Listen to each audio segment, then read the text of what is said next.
Chapter 4. Henry has two surprises. Jessie whispered, "Keep still." The three children did not say a word. They sat quietly in the boxcar looking at the bushes. "I wonder if it's a bear," thought Benny. Soon something came out, but it wasn't a bear. It was a dog, which hopped along on three legs, crying softly and holding up a front paw. "It's all right," said Jessie. "It's only a dog, but I think he's hurt." The dog looked up and saw the children, and then he wagged his tail.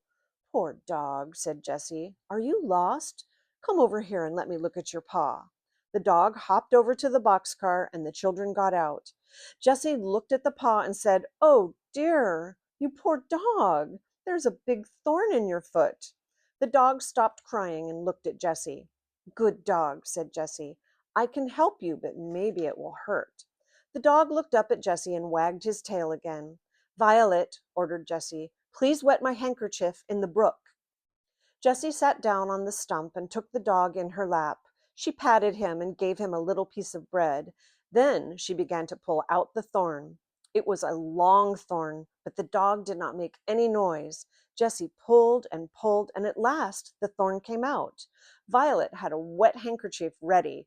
Jessie put it around the dog's paw, and he looked up at her and wagged his tail a little. "He wants to say thank you, Jessie," cried Violet. "He's a good dog not to cry." "Yes, he is," agreed Jessie. "Now I had better hold him for a while so that he will lie down and rest his leg." "We can surprise Henry," remarked Benny. "Now we have a dog." "So we can," said Jessie, "but that was not my surprise. I was going to get a lot of blueberries for supper."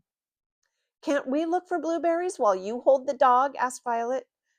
"Yes, you can," said Jessie. "Look over there by the big trees." Benny and Violet ran over to look. "Oh, Jessie," cried Benny, "did you ever see so many blueberries? I guess 5 blueberries. No, I guess 10 blueberries."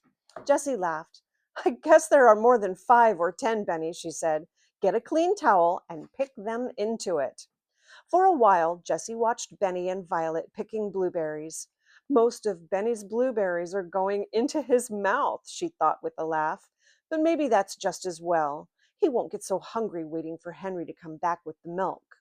She carried the dog over to the children and sat down beside them, the dog on her lap.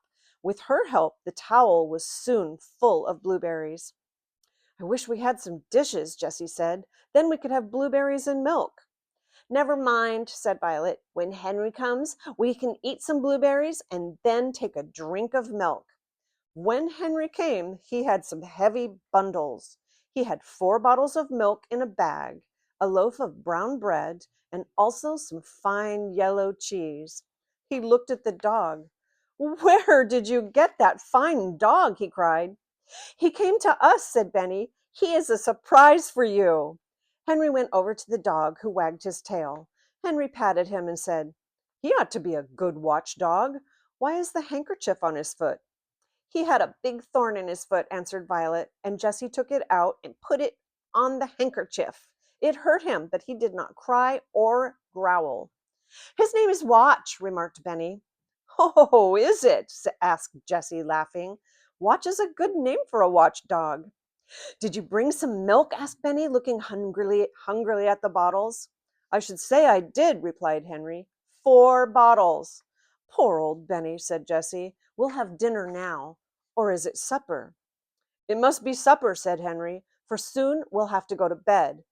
"Tomorrow we'll eat 3 times," said Jessie.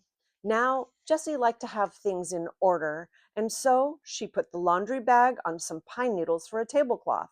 Then she cut the loaf of brown bread into 5 big pieces. The cheese was cut into 4. "Dogs don't like cheese," remarked Benny. The poor little boy was glad, too, for he was very hungry. Violet put the 4 bottles of milk on the table, and Jessie put some blueberries and cheese at each place. "Blueberries!" cried Henry. "Jessie, you had 2 surprises for me." "I'm sorry we haven't any cups," Jessie said. "We'll have to drink out of the bottles. Now, all come and sit down." So supper began. "Look, Benny," said Henry, "you take some blueberries, then eat some brown bread, then some cheese, then take a drink of milk." "It's good," said Benny. He began to put more blueberries into his mouth. The dog had supper too. Jessie gave him bread as he lay on the ground beside her, and he drank milk out of her hand. When supper was over, there was some milk left in each bottle. "We'll have the rest of the milk for breakfast," said Jessie. "Tonight we are going to sleep on beds. Let's get some pine needles now." Soon the children had a big pile. Henry jumped into the boxcar, and Jessie gave him the pine needles. He made 4 beds in one end of the car. "This side is the bedroom," said Jessie. "What will the other side be?" asked Benny. "The other side," asked Jessie. "Let me think. I guess that will be the sitting room, and maybe some of the time it will be the kitchen." Then she said, "Come now, come and get washed." She took the cake of soap and went down to the brook.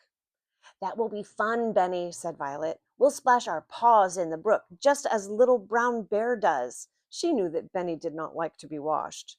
The children were all very hot, and so they were glad to splash in the cold water.